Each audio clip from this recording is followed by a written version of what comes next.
transforming media editing with AI-based transcription and translation.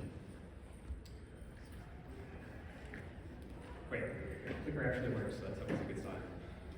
I'd like to start with this scenario. Let's say that you are a video editor, and you are given media that has dialogue in a language that you neither speak nor comprehend. There are obvious challenges with this scenario. Perhaps you could get subtitles, or maybe you could find someone to dub it for you, but the challenges are obvious. So the question is there a way today to automate the process of transforming that dialogue into a language that you, the editor, does speak? And could we automate that, and how might AI and ML play a role in solving that problem? So that's what this talk will be about. So what components are required in order to edit in a language that you neither speak nor comprehend? Well, obviously we start with media, and that media has to have dialogue, and that dialogue will be in a language that you don't know.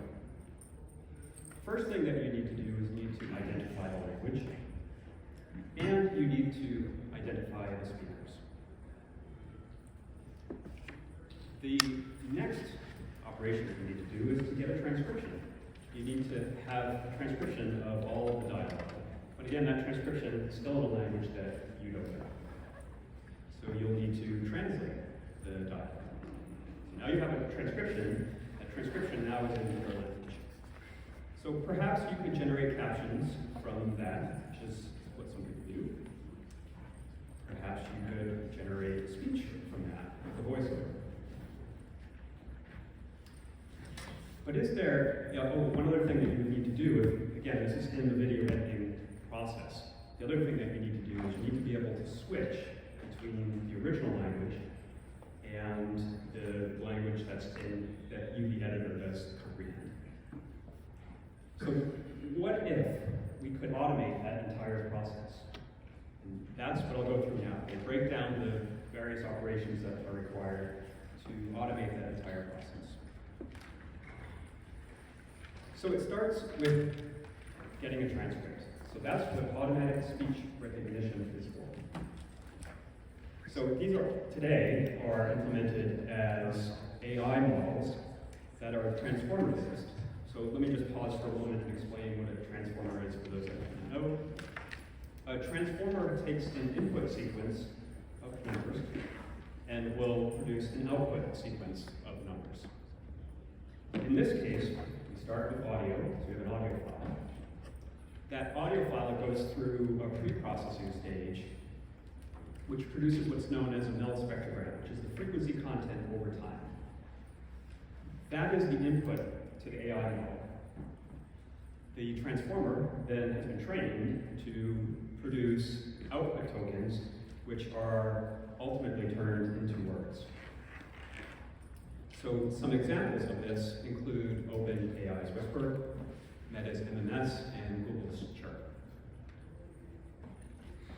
The other thing just to know is that at that point, because we had the Mel spectrogram is time-aligned, we also have timing information. We know when every word and where every sentence begins and ends. The other thing that we need to know is who spoke when, which is diarization, or speaker ID. If my pointer works here, you can see that this is a projection of voice prints, where every dot in this projection represents a sentence that someone said. And there are clusters in this dimensionality reduction view, and we can see that there's generally 3 different speakers in this particular cluster of voice prints. So we know who spoke when, how many speakers there are, we have the transcript, we have the timing, so we're in pretty good shape. But we still don't understand because we don't know that language. So we need to translate it. And that's where machine translation comes in. So this is a converted